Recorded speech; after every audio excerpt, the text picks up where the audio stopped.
Today, guys, we are continuing our progress in the transfer window and we are starting the season in the Spanish League. It will be our first proper competitive game. Now, obviously, we did win the pre-season tournament. We beat Tottenham in the final. If you missed that episode, please do go and check it out. It's on the channel. 2 episodes have already gone up. I want to say a massive thank you to everyone who has been supporting the video so far. I'm really enjoying this, all the new content. It's pretty exciting. I'm really pleased that you guys seem to be enjoying it as well. Now, we are going to be starting off this episode with a new segment called the Fan Conference, where you guys are going to get your questions in via the comments below or on Twitter, @officialmgh, if you want to go ahead and give me a follow. Let's kick it off right now. Welcome to my office, guys. This is where I'm going to be hosting my fan conferences. We're going to kick off our first question from August, who left a comment on my last video saying, what are your plans with Miranda? He is, of course, out on loan. Will he replace Savic? That is a very good question. Obviously, we do have quite a few fantastic players out on loan. And actually, in this episode, we are going to be going through them and maybe recalling 1 or 2 of them. And I think Miranda may be one of them. We'll see how much it would cost us to bring him back and whether the player wants to come back. There's also a couple of players out on loan. I think Jota is one of them that I want to leave out on loan for 1 season so they can get some experience. Good question. I think Miranda could be on his way back here. Our next question comes in from Akash. Sorry if I've pronounced your name wrong. He says, who has the potential to be future Atletico captain? Right now, of course, we have Godin. I have no plans to change the captain for now. For whatever reason, though, if he was to leave the club, then obviously we would have to select a new captain. Now, Saul, for me, shows great promise. I think he will be a leader, although he's a little young, so maybe someone like Koke or maybe even Griezmann if he was to stay at the club. We know there are rumours out there, which I will address in the next question. We had 2 very similar questions come in from Calvin and Dan. They both were talking about Griezmann. Dan said, lots of talk of Griezmann going to Man United. Even his brother has added to the rumours. Is he leaving?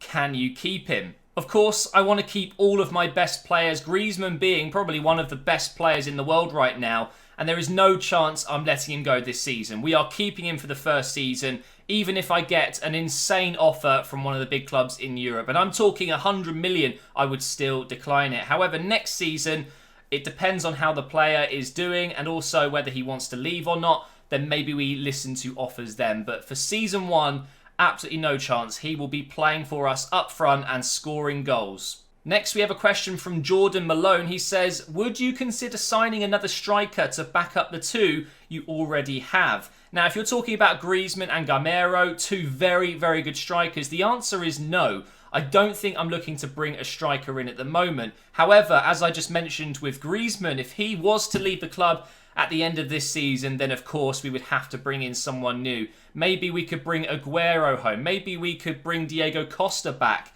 We will have to think about it there and then. Right now, though, I'm not interested in signing another striker. And our final question of this fan conference comes in from Burkandon. He says, do you feel under pressure as you have moved to manage in a different league with a different football style? Of course, with any new job, it doesn't have to be even in football. Any new job, you're going to be under pressure. You want to impress. And for me, this first season is vital. I've got to win trophies. I can't go trophyless for any of the seasons I'm here. So I do need to make a good impression. I need to start winning straight away. Otherwise, the pressure will get worse and worse. And of course, my job would be under threat. So that's it for the questions in our first ever fan conference. Thank you to the hundreds of people that sent in questions. Of course, I can only pick a few. So next time I do a fan conference, I will let you guys know. And you can get your comments down below or at me on Twitter, @officialmgh, and I will get through more then.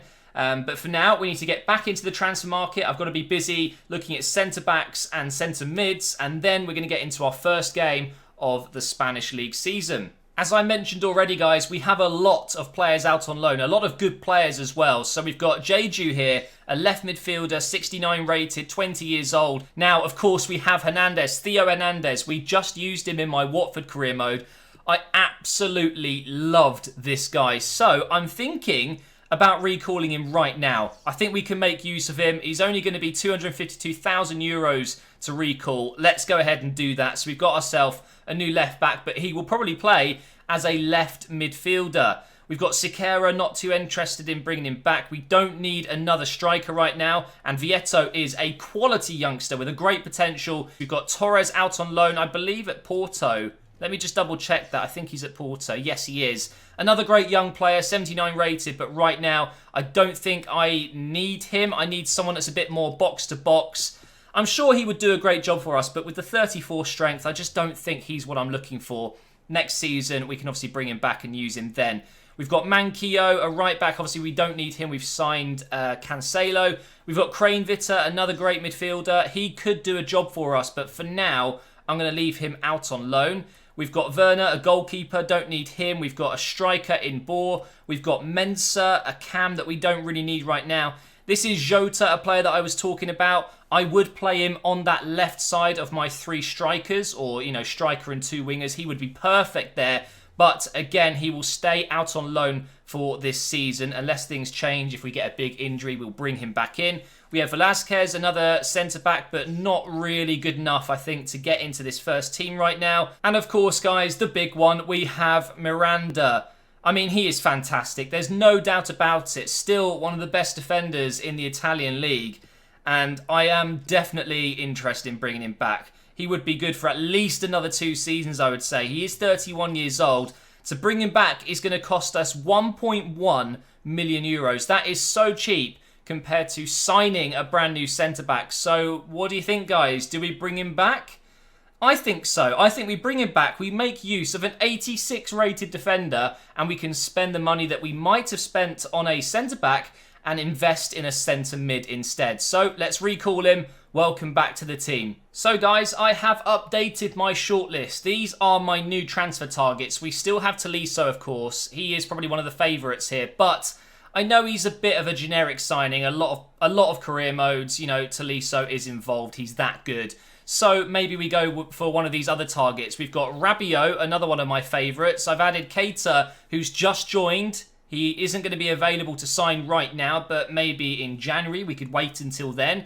I've got Derrida, one of my personal favourites in this game. Such a reliable player. I believe he's around 78 or 79 rated, but I think he would be a great squad player. I really do. And to be honest, he's underrated in this game. He could probably get into the first team of a lot of big clubs, but maybe not quite as big of a club as Atletico Madrid with such great players in his position. Another player that's, you know, in the spotlight a lot at the moment in Italy is Kessie. This guy has been linked to Chelsea, to Arsenal, to Man United, to Man City. Apparently they've just turned down a bid of 35 million euros from Chelsea, which is unbelievable. With Tolisso, I'm going to leave it for now, and we'll see what kind of values we're dealing with for the other players. Into our first bit of training today, I've decided to put Theo Hernandez in training. We know how quick he can grow. Unfortunately, he's only got a C so far. And luckily, guys, the scout reports are back already. So, Rabiot, 80 rated, literally the same rating and age as Tolisso, 1 million euros less in value. And let's be honest, stats-wise, not quite as good. Although Rabiot, he's still a really good player, don't get me wrong, and I'd still be very interested in signing, but not sure he really fits what I'm looking for. Keita, obviously, we cannot sign at the moment. Boy, he looks like a good player. I would love to get him involved in this team. Derrida is 79 rated, I got that right, and he is actually kind of what I'm looking for, although similar to Oliver Torres, not very strong. You do need a bit of strength if you've only got 2 centre mids. So maybe not quite what I'm looking for. Kessie, on the other hand, again, another great player. He looks to be a very nice fit. So maybe Kessie is someone that we want to sign up as our backup centre mid. Let's go ahead and make an offer and see what they say. I think his potential's around 85, which is really impressive. And it looks like we could probably sign him and another player easily. We've still got so much money left. I'm going to go in with a cheeky offer of 5 million euros, and it really was a very cheeky offer. They want me to more than double it. They want 11 million, which is still a bargain for such a good young player. So I'm going to go in with 8.25. Let's see if they accept that. And it's good news, guys. They have accepted 8.25 million euros. His wage is going to be so cheap, 25,000 per week. I'm going to go ahead and give him sporadic first team player. That's going to be my first offer. It might be he wants a squad rotation offer, but still, that is so cheap for such a good player. And just like that, guys, we've got ourselves a new centre midfielder. Now, you're probably thinking, why have you gone with such well, he's not really low rated, but compared to other players in my team, why have you gone for such a low rated player? Well, the answer is, guys, I don't want to bring in a world-class midfielder that replaces Saul or Koke. I want those two in midfield. So Kessie's the perfect signing. He comes in as a backup player. He'll play in the second team, and one day he will be probably good enough to get into that first team. And I think for once, guys, I'm not going to blow my entire budget. Let's hold on to this money until January. We'll see where we are in the league. We'll see where we are in the Champions League. And maybe we'll find out if there's a position that I really need to strengthen in. But for now, I'm really happy with the signings I've made. But of course, you might think I need to sign some more. So leave your comments below. Tweet me at officialmjh. Tell me what you think. But for now, as I'm recording this, I'm happy with the signings I've made. I don't think I need to make any more changes. Now it's time to get into our first game of the season, and we've got some good news. Jimenez is back from his injury, and he says he's okay to play. Now, whether I'm going to play him or not, I don't know. We do have a lot of centre-backs we can use. They're all fit now, so maybe I'm going to rest him for this game against Alaves. But so far in the league, let's have a look at the players, or the teams, I should say, that have played already. So Barcelona and Eibar both won their opening games. Barcelona won 4-0. Oh my God, against Real Betis. Okay, fair enough. So that set the standards quite high. Let's get into the first game, and hopefully we can get ourselves a nice big win as well. We have two player debuts, of course. Williams and Cancelo playing for the first time. Look at this fantastic stadium. One of the reasons I picked this team is because I absolutely love this stadium.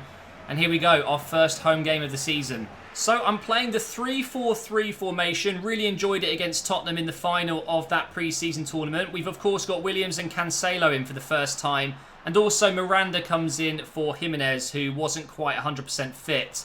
So it's a very strong lineup. Not a great start though. Oh my God, that was a dangerous cross. He's actually going to get the shot away. Whoa. What is going on? Oh my God. The power he got on that shot was ridiculous. Definitely feeling under pressure right now because I haven't made the best of starts, but we're starting to warm up a little bit now. Here's Carrasco, goes inside to Griezmann, surely, blocked, saved, come on, rebound, oh my God, this is unreal. How have I not scored there? Somehow this game is still 0-0, that blows my mind. Here's Felipe Luis anyway, we'll play that inside to Carrasco, cross back post for Williams, he's good in the air, but clearly not good enough. The defenders won that. We're going to get a corner. This will be the last chance of the first half. Go on. It's come out here to Miranda on his second debut for the club. Oh my God, what a save from the keeper. Another corner coming in. Let's get it to the back post. Roughly, the back player. Oh, he's pushed me. He's pushed me, ref. Come on. That is going to be the half-time whistle, I think, as well. We might get one more attack. Don't blow the whistle. Don't blow that whistle. Put it through now for Williams. And now we're going to have to cross it. Come on. Oh, wow. What an end to the first half. Well, one thing for sure. This formation is exciting. We're getting many, many chances. And look at Williams go. He's just so powerful. He's so quick. I don't really want to cross it. Let's see if we can play it inside. And maybe again if we can now. That's good. Here's Koke. Over here to Felipe Luis. Oh, they're getting everyone back, aren't they? Come on. Cancelo. Inside to the box again. Koke's got this. Yes. I've still got the ball here, but I can't break through, guys. I'm doing an Arsenal here, just passing it around the edge of the box, just not going anywhere. Pass that inside again. Yes, this is good. Oh, for God's sake, it comes to nothing. Come on, Williams. Come on. Get the ball in. Straight at the keeper.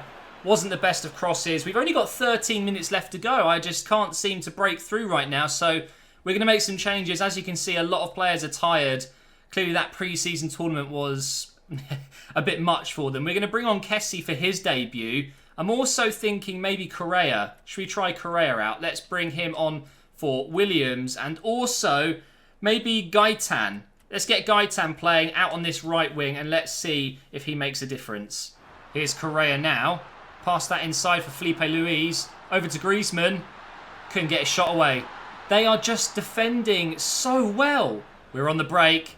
This could be a big moment. Kessie is ahead. Let's get Kessie in if we can. Please be a good first touch. It's not bad, but they've got back once again. Put the pressure on the keeper. It's a nice pass out. I think we're actually going to finish our first game 0-0. And there it is. Well, this gives me a good opportunity to tell you of another new feature in my career mode series, which I want you guys to vote whether I use it or not. And it's called the Fedora of Forfeits. It's just a concept idea. I haven't decided whether I'm going to use it or not, so please do vote. There will be a link below to vote on my Twitter whether you want this to feature in the series or not. But if I ever draw a game 0-0, I have to pull something out of a hat. It's going to be a forfeit of some type. It's going to make the next game harder. It would be things like you're not allowed to play a striker up front. You're not allowed to play a goalkeeper in goal. Every player has to be out of position. No shooting outside the box. No shooting inside the box. Just little challenges here and there to make the games a little bit more interesting. And it's a forfeit for giving you guys a boring game, a 0-0 draw. It's never fun to watch. So it's actually quite handy it's happened now. I can explain this new feature to you guys. Make sure you vote. The Fedora of Forfeits. If I draw 0-0, I pick out a suggestion. It could be from one of you guys. It could be something that I've put in there myself. And then in the next game, I have to do whatever that forfeit is. I've got to look at the positives though. We have won the pre-season tournament. We've made some fantastic signings. And I haven't lost yet. I may have got a 0-0 draw. I didn't concede, which is good. But I definitely need to get used to this new team. I need to get used to the new system as well. That is going to be the end of this episode. Make sure you leave all your comments below and tweet me any suggestions for the series. But most importantly, please vote on the Fedora of Forfeits idea I've had. I'm going to have a Fedora next to me at all times. So if I draw 0-0, I'm going to pull it out of the hat. And that'll be something that happens in the next game. It could be interesting, something a little bit different. But if you think the idea is rubbish, then just vote no and I won't bother. But thank you for watching, guys. I appreciate all the support and I will see you in the next episode very soon.